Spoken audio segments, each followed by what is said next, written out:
Mandy Books apresenta Sherlock Holmes, um estudo em vermelho, de Sir Arthur Conan Doyle. Espero que você aproveite a leitura, não se esqueça de se inscrever no canal e clicar em gostei. Parte 1. Uma reimpressão das memórias do Dr. John Watson, oficial do Departamento Médico do Exército. O Sr. Sherlock Holmes. No ano de 1878, consegui meu diploma de doutor em medicina pela Universidade de Londres e segui para Netley para fazer o curso prescrito para cirurgiões do Exército. Após completar meus estudos lá, fui apropriadamente encaminhado para o 5º Regimento de Fuzileiros de Northumberland, como cirurgião assistente. O regimento estava aquartelado na Índia à época, e antes que eu pudesse me juntar a eles, teve início a Segunda Guerra Afegã. Quando cheguei em Mumbai, tive a informação de que minha unidade militar havia seguido pelos desfiladeiros e avançava no país inimigo. No entanto, segui com muitos outros oficiais que estavam na mesma situação que eu e consegui chegar em segurança a Kandahar, onde encontrei meu regimento e enfim iniciei minhas novas funções. A campanha proporcionou honras e promoções para muitos, mas para mim não houve nada além de infortúnio e desastre. Eu fui retirado da minha brigada e escalado para os Berkshires, com quem servi durante a batalha final de Maiwand. Lá, fui atingido no ombro por uma bala de Gesail, que despedaçou meu osso e esbarrou na artéria subclávia. Eu teria caído nas mãos dos assassinos caso não fosse a devoção e a coragem demonstradas por Murray, meu assistente, que me lançou sobre um cavalo de carga e conseguiu me levar em segurança até as frentes britânicas. Esgotado pela dor e fraco pelas dificuldades prolongadas que havia sofrido, fui removido, com um grande comboio de feridos, para o hospital da base em Peshawar. Ali, recuperei-me e melhorei a ponto de conseguir caminhar pela guarnição e até mesmo relaxar um pouco no terraço, quando fui abatido pela febre tifoide, aquela maldição presente em nossos territórios indianos. Não havia esperança para a minha vida, e quando eu finalmente recuperei a consciência e fiquei convalescente, estava tão fraco e magro que uma junta médica decidiu que não deveria se passar nem mais um dia até que eu fosse mandado de volta para a Inglaterra. Fui transportado adequadamente no navio de carga de tropas Orontes e atracamos um mês depois no pier de Portsmouth, com a minha saúde irreparavelmente arruinada, no entanto, com a permissão de um governo paternal, para passar os 9 meses seguintes tentando recuperá-la. Não tinha amigos nem parentes na Inglaterra e, portanto, estava livre como o ar, ou tão livre quanto um homem com renda de 11 shillings e 6 pennies por dia poderia ser. Sob tais circunstâncias, segui para Londres, aquele enorme esgoto para onde todos os vadios e preguiçosos do império eram irresistivelmente escoados. Lá, permaneci durante algum tempo em um hotel particular em Strand, levando uma existência sem conforto e sem significado, e gastando todo o dinheiro que eu tinha de forma muito mais livre do que deveria. A situação das minhas finanças se tornou tão alarmante que logo percebi que deveria deixar a metrópole e viver em algum lugar no interior, ou então mudar completamente meu estilo de vida. Ao escolher a última opção, decidi sair do hotel e me mudar para um domicílio menos pretensioso e menos caro. No dia exato em que tomei essa decisão, estava no bar Criterion, quando alguém tocou em meu ombro, e ao me virar reconheci o jovem Stanford, que havia sido meu assistente em Barts. A visão de um rosto familiar na grande selva de Londres é realmente agradável para um homem solitário. Antes, Stanford nunca havia sido particularmente um camarada meu, contudo eu saudei com entusiasmo, e ele, por sua vez, pareceu alegre em me ver. Na exuberância de minha alegria, pedi que almoçasse comigo em Holborn, e partimos juntos em uma carruagem. "O que você tem feito de sua vida, Watson?" perguntou ele, sem disfarçar seu espanto, enquanto chacoalhávamos pelas ruas lotadas de Londres. "Você está magro como uma ripa e marrom como uma noz." Então contei a ele um breve resumo de minhas aventuras e mal havia terminado de falar quando chegamos ao nosso destino. "Pobre coitado!" bradou ele compadecido após ouvir meus infortúnios. "O que você está fazendo agora?" "Procurando um lugar para ficar", respondi, tentando resolver o problema quanto à possibilidade de conseguir quartos confortáveis a um preço razoável. "E isso é estranho", comentou meu companheiro. "Você é o segundo homem que diz isso para mim hoje." "E quem foi o primeiro?" perguntei. "Um companheiro que está trabalhando em um laboratório químico no hospital. Ele estava se lamentando esta manhã porque não conseguia alguém para dividir com ele aposentos agradáveis que havia encontrado e que são caros demais para seu bolso." "Uau!" retorqui.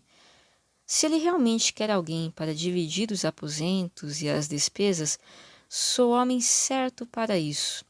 Prefiro ter um colega a viver sozinho." O jovem Stanford olhou para mim sobre sua taça de vinho com estranheza. "Você ainda não conhece Sherlock Holmes", disse. "Talvez você não quisesse como companhia constante." "Por quê? O que é de errado com ele?" "Bem, eu não disse que havia algo de errado com ele. Holmes é um pouco esquisito em suas ideias, um entusiasta em alguns ramos da ciência. Até onde sei, é um camarada decente." "Um estudante de medicina, suponho?" indaguei. "Não, eu não tenho ideia do que ele pretende estudar. Acredito que seja bom em anatomia, e é um químico de primeira, mas pelo que eu saiba, ele nunca assistiu a nenhuma aula sistemática de medicina. Seus estudos são muito inconstantes e excêntricos, mas ele acumulou muito conhecimento fora do comum, que surpreenderia seus professores." "Você nunca perguntou o que ele gostaria de fazer?" questionei.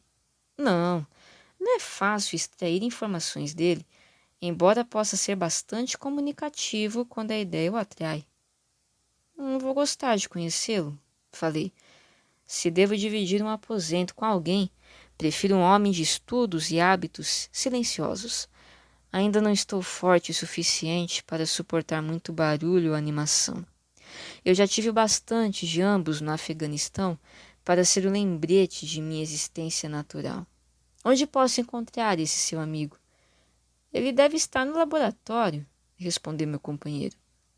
"Ele evita o lugar durante semanas ou então trabalha lá de manhã até à noite. Se quiser, podemos ir lá juntos após o almoço." "Certamente", respondi, e a conversa tomou outro rumo. Em nosso caminho para o hospital, após sair de Holborn, Stanford me deu mais detalhes sobre o cavalheiro de quem me propus a ser companheiro de aposento. "Você não poderá me culpar se não se der bem com ele", disse. "Não sei nada sobre ele além do que ouvi ocasionalmente no laboratório. Você sugeriu esse acordo, então não deve me responsabilizar. Se não nos dermos bem, será fácil seguirmos caminhos separados", respondi. "Parece-me, Stanford, que você tem algum motivo para lavar suas mãos em relação a esse assunto", acrescentei olhando diretamente para ele. "Esse camarada tem um temperamento formidável ou o quê? Não seja contido a respeito disso." "Não é fácil expressar o inexpressável", respondeu ele com uma risada. "Holmes é um pouco científico demais para o meu gosto. É quase sangue frio. Eu poderia imaginá-lo entregando a um amigo uma pitada de alcaloide vegetal, não por maldade, você entende, mas simplesmente por um espírito de investigação, para poder ter uma ideia exata dos efeitos. Para ser justo, acredito que ele mesmo provaria com a mesma prontidão. Ele parece ter uma paixão pelo conhecimento definido e exato. Muito correto também. Sim, mas pode ser levado ao excesso. Quando se trata de bater nos cadáveres nas salas de dissecção com uma vareta, certamente toma uma forma bem bizarra. Bater nos cadáveres? Sim, para verificar até onde é possível provocar ferimentos após a morte. Eu já vi com meus próprios olhos. E ainda assim você afirma que ele não é estudante de medicina? Não. Só Deus sabe quais são seus objetos de estudo. Mas aqui estamos e você deve ter suas próprias impressões a respeito dele. Enquanto Stanford falava, viramos em uma rua estreita e passamos por uma pequena porta que se abriu para a ala do grande hospital. Era um terreno familiar para mim, e eu não precisei de nenhuma orientação enquanto subíamos a sombria escada de pedra e passávamos pelo longo corredor com suas paredes brancas e portas pardas. Perto do fim do corredor, uma passagem baixa em formato de arco separava-se dele e levava ao laboratório de química. Era uma câmara elevada, arrumada e repleta de inúmeras garrafas. Havia mesas baixas e largas espalhadas, e sobre elas, como cerdas, existiam retortas, tubos de ensaio e pequenos bicos de Bunsen com suas brilhantes chamas azuis. Havia apenas um estudante na sala, curvado sobre uma mesa distante, absorvido em seu trabalho. Ao som de nossos passos, ele olhou ao redor e deu um salto com um grito de contentamento. Eu descobri! Eu descobri! Gritou ele para o meu colega, correndo em nossa direção com um tubo de ensaio em sua mão.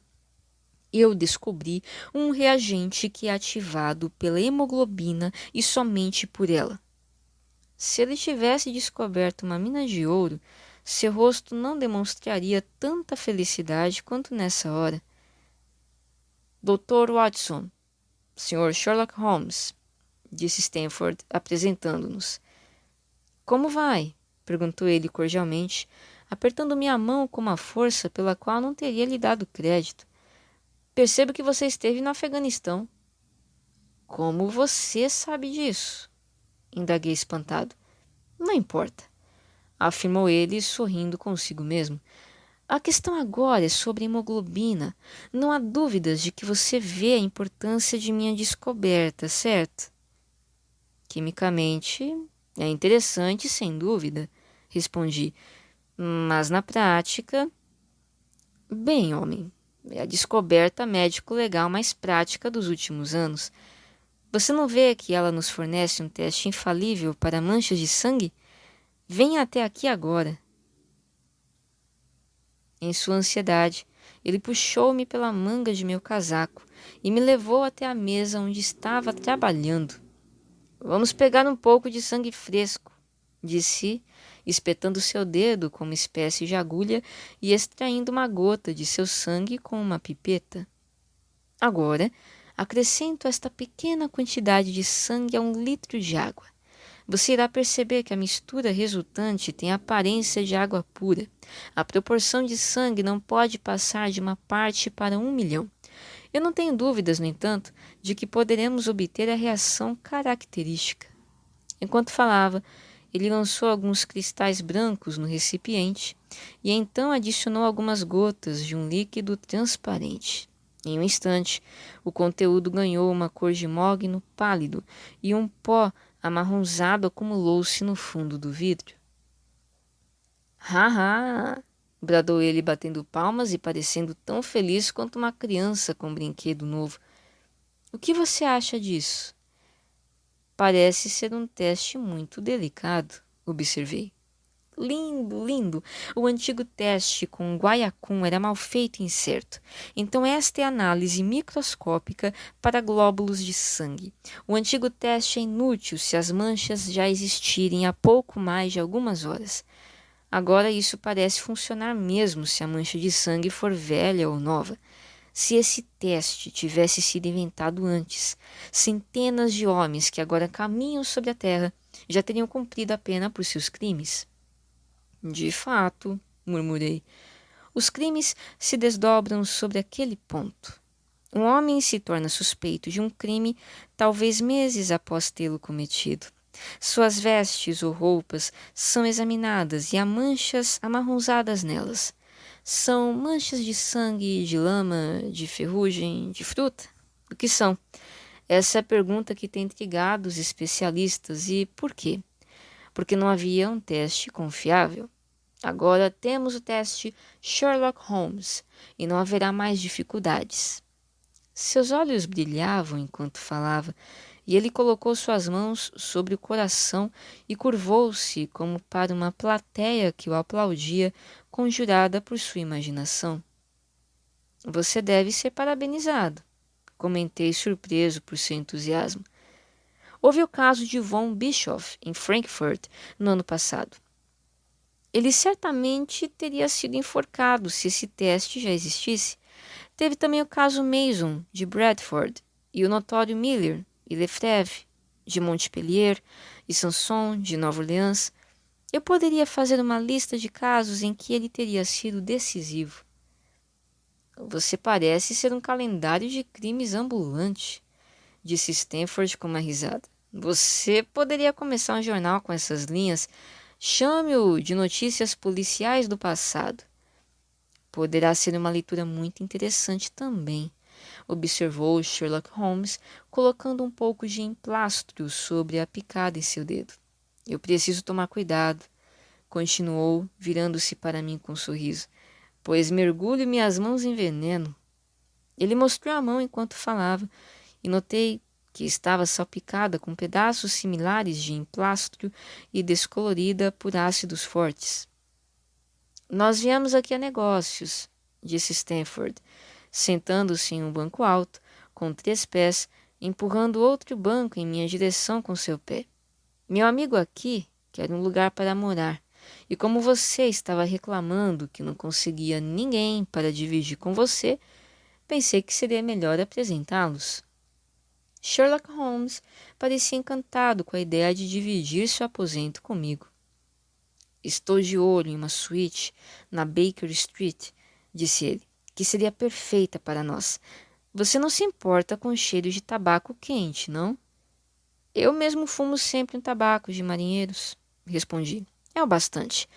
Eu geralmente tenho produtos químicos por perto e às vezes faço experimentos. Isso incomodaria? De jeito nenhum. Deixe-me pensar. Quais são as minhas outras falhas? Eu entro em lixeiras às vezes e não falo nada durante dias. Não pense que estou zangado quando fizer isso. Apenas me deixe quieto e logo ficarei bem. E você? O que tem para confessar agora? É apropriado a 2 cavalheiros conhecerem o que há de pior um no outro antes de começarem a morar juntos. Eu ri com esse interrogatório. Eu tenho um filhote de bulldog, falei. E sou contra algazarras porque meus nervos são afetados. Levanto a qualquer hora e sou extremamente preguiçoso. Eu tenho outra série de vícios quando estou bem, mas esses são os principais no momento. Você incluiria tocar violino em sua categoria de algazarra? Perguntou ele ansioso. Depende do violinista, respondi. Um violino bem tocado é uma delícia para os deuses. Um mal tocado... Ah, entendi, bradou com uma gargalhada. Acho que podemos considerar o acordo fechado. Isso se os quartos forem do seu agrado. Quando podemos vê-los? Procure por mim aqui amanhã, ao meio-dia. Iremos juntos e resolveremos tudo, respondeu. Tudo bem, exatamente meio-dia. Combinei com um aperto de mão. Nós o deixamos trabalhando em meio às suas substâncias e caminhamos juntos em direção ao meu hotel. A propósito, perguntei repentinamente, parando e virando-me para Stanford. Como ele sabia que eu vim do Afeganistão? Meu colega sorriu de forma enigmática. Essa é apenas sua pequena peculiaridade, disse. Muitas pessoas já quiseram saber como ele descobre as coisas. Ah, então é um mistério? Questionei esfregando minhas mãos. Isso é bem interessante. Sou muito grato a você por nos reunir. O estudo adequado da humanidade ao homem, você sabe. Você deve estudá-lo então, afirmou Stanford enquanto acenava, despedindo-se. Mas irá descobrir que ele é um problema difícil. Eu aposto que ele irá descobrir mais sobre você do que você sobre ele. Adeus. Adeus, respondi e segui para meu hotel bastante interessado em meu novo conhecido.